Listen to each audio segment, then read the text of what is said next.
Salut les amis, donc comme convenu sur la vidéo précédente, on va vous faire un petit essai de ce X5 30D Reprog BR Performance.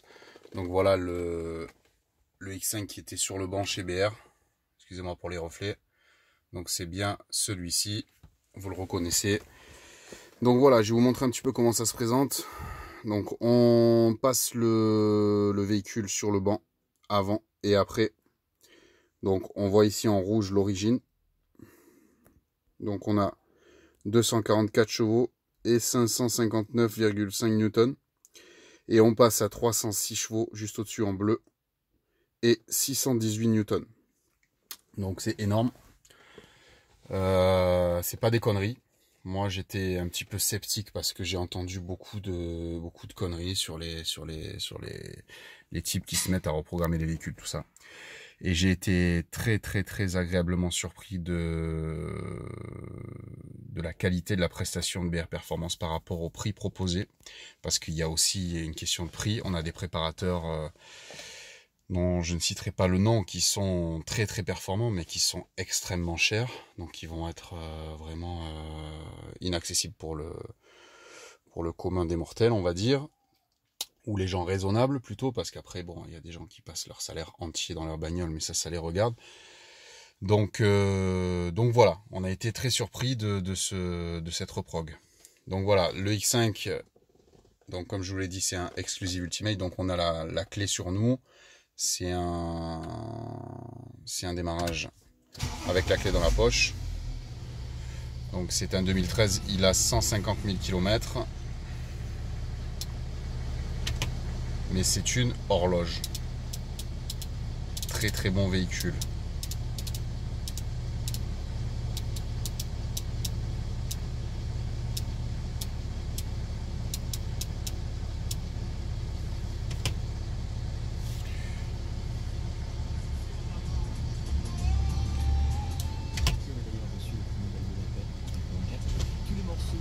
Donc, on va démarrer les amis.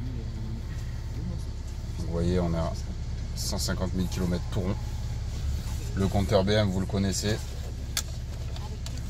Pourquoi changer une équipe qui gagne, pardon. Donc ici, voilà, je vais vous présenter vite fait les commandes de bord de ce X5 2013. Donc les commandes de clim que vous avez ici, avec les sièges chauffants. 3 positions. Ok. Ici, on va régler la soufflerie haut, bas, milieu.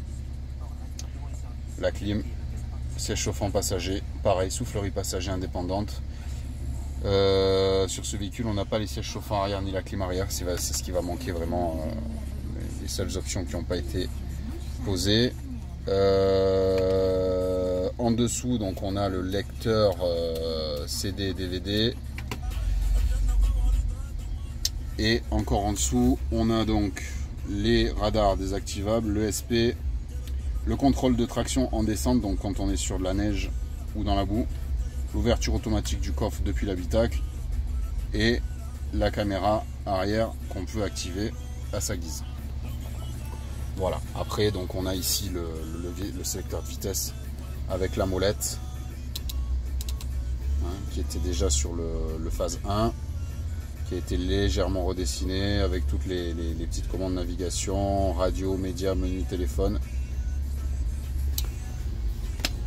Là on a un petit coffre dans les accoudoirs, enfin un grand coffre dans les accoudoirs. On a notre boîte à gants ici qui va s'ouvrir juste là, de cette manière, assez classe. On aime beaucoup cette boîte à gants du X5. Elle est petite, mais le système d'ouverture est plutôt sympa. Voilà. Donc là, on a nos 7 sièges qui sont ouverts. On va aller faire un tour. On a le ciel de toit en alcantara noir. Donc là, on va passer la marche arrière.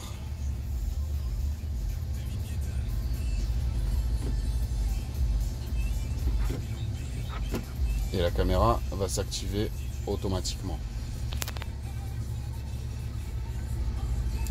Le frein à main électrique qu'on désactive.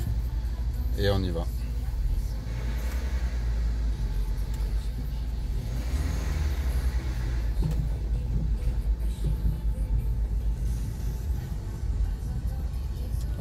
qualité de l'image de la caméra est vraiment impressionnante.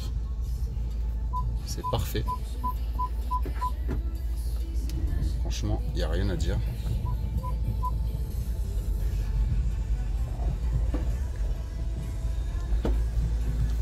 Allez, c'est parti. Petit tour en X5 30D. Reprog, 306 chevaux, 620 newtons de couple. Je me suis trompé dans la vidéo précédente, j'avais dit 550. Et on est carrément dans du délire. On a dépassé les 600 newtons de couple, c'est énorme. Donc il est évident que ce véhicule est un véhicule qui est tout sauf sportif. C'est un SUV. Hein. Mais on est dans un confort et une impression, une sensation de sécurité qui est juste magique, magnifique, génial. J'ai pas de mots pour le décrire. On va laisser chauffer notre moteur tranquillement.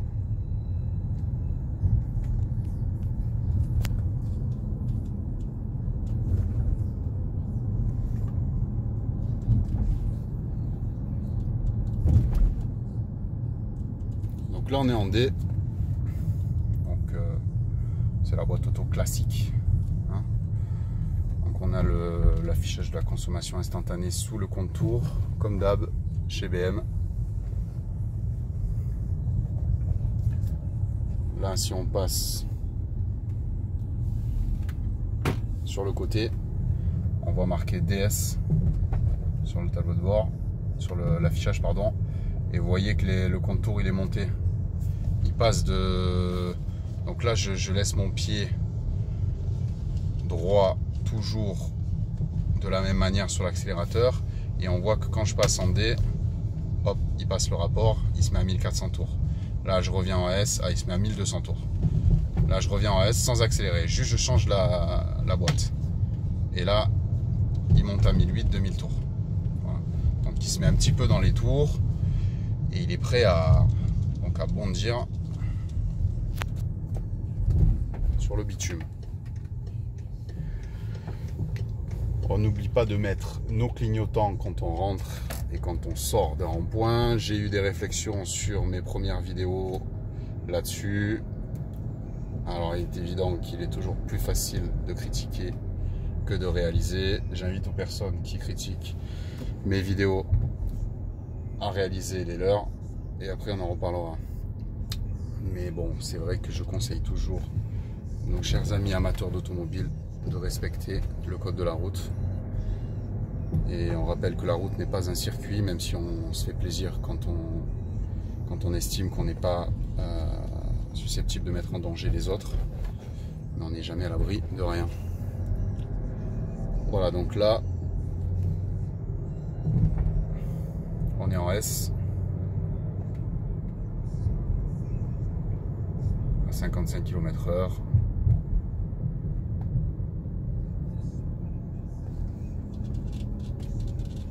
Tout se passe bien, on a un silence total. Il y a un tout petit bruit de rotule sur ce véhicule. Il y a les rotules à faire là.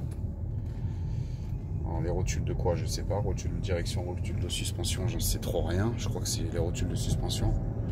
Mais sinon, à part ça, on a vraiment un silence total. Il est très agréable avec ses roues en 19 par 285 à l'arrière et 265 à l'avant.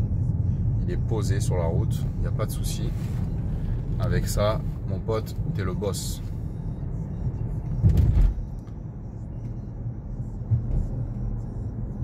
Il est très très beau. Il est vraiment très très beau ce véhicule. J'aime beaucoup son côté rétro moderne avec son tableau de bord très succinct, très robuste. Cette impression de robustesse qu'on perd un petit peu sur les véhicules plus récents maintenant, 2016-2017.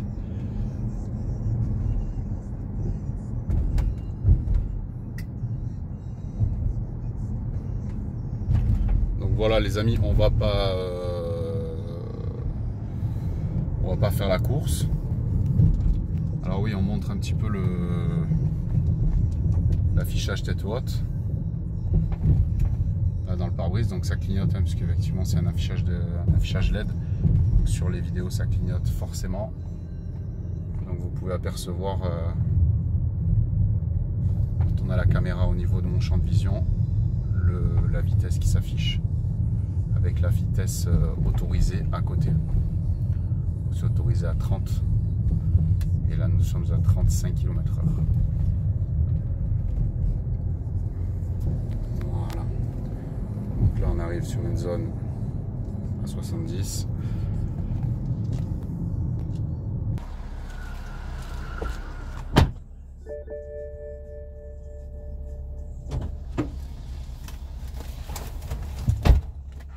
Voilà les amis, donc on a positionné la caméra sous un autre angle pour que vous puissiez voir la route.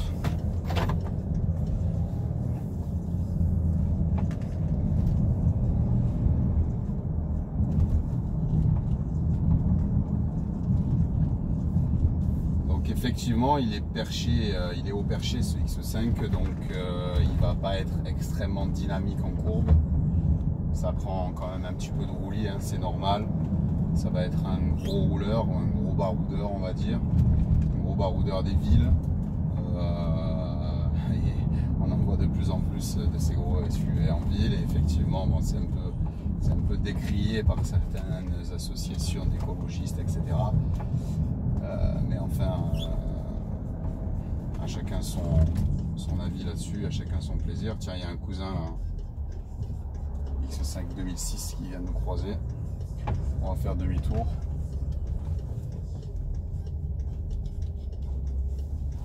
On va aller le chercher. Allez, on va se faire un petit départ tranquillou. Donc on est en S. Et on appuie à fond.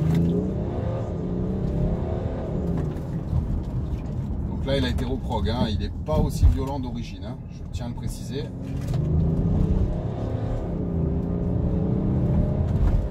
Donc là ça marche. Là, un arbre sur la route. Là ça marche vraiment pas mal. C'est un véhicule qui est très dynamique en termes de performance pour son poids. Un 0 à 100 en 6 secondes. Donc pour un diesel, pour un véhicule de plus de 2 tonnes. C'est impressionnant. Le bruit le son du 6 cylindres BM, il est toujours aussi mythique qu'il soit en diesel ou en essence. On a un son qui est très agréable.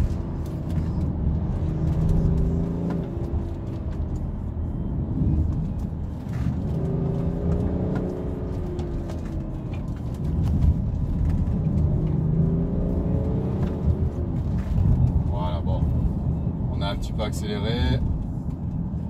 On s'est fait un petit peu plaisir, c'était pour vous montrer un petit peu le son et le comportement de ce X5. On répète toujours qu'il faut être prudent sur la route. On n'a pas non plus atteint des vitesses indécentes. C'est juste des petites accélérations en restant dans la limitation de la vitesse autorisée. Et j'espère que cette vidéo vous a plu les amis, surtout voilà, pour les vrais amateurs d'automobile qui ne vont pas venir pour vérifier la conduite des uns et des autres, on s'en fout. On n'a pas besoin d'être jugé en permanence par des types qui n'ont rien à faire de leur journée. Si nos vidéos vous plaisent pas, vous pouvez aller voir des vidéos de manicure. Et puis comme ça, il n'y aura pas de soucis avec notre façon de conduire, nos clignotants, nos accélérations. On n'est pas là pour ça, on est là pour parler de bagnole, pour se faire plaisir. Vous le savez, moi c'est pas mon métier de faire ça, je suis pas youtubeur, je suis juste un amateur de bagnole qui vous fait partager un petit peu les véhicules que j'ai à ma disposition de par mes connaissances. Et donc voilà, ça peut être le véhicule Monsieur Tout le Monde, un véhicule un petit peu plus haut de gamme comme celui-là. C'est un véhicule que ce X5 30D de 2013 avec ce kilométrage là, 150 000 km en finition exclusive, Ultimate, donc le plus haut de gamme. Vous allez en trouver sur le marché maintenant dans un état de conservation très très correct, aux alentours de 20 000 € à plus ou moins 10% près. Voilà, après vous allez trouver les modèles d'avant, les 2010, 2008, 2010, vous allez les trouver maintenant à 14-15 000 euros. Donc il ne faut pas gagner des 100 et des 1000 pour rouler un X5, c'est pas vrai. L'assurance c'est pas exceptionnel non plus. Ceux qui disent ouais je peux pas, la BM c'est trop cher, c'est pas vrai. Vous allez prendre un véhicule neuf de marque française, du fait que le véhicule soit neuf, vous allez payer plus cher qu'un véhicule allemand qui a 10 ans, qui a 7, 8 ou 10 ans. Donc c'est pas vrai. Voilà. Les idées reçues, c'est pour les idiots. Renseignez-vous, faites faire un devis à votre assurance. Si vous voulez vous acheter un véhicule comme ça, vous pouvez certainement le faire. À vous de faire en sorte de pouvoir vous l'acheter, évidemment. Hein. Personne va vous l'offrir. Mais c'est accessible. Voilà. Les amis, j'espère que cette vidéo vous a plu. Un petit pouce bleu et puis à très bientôt sur Présente Auto. Bye bye les amis.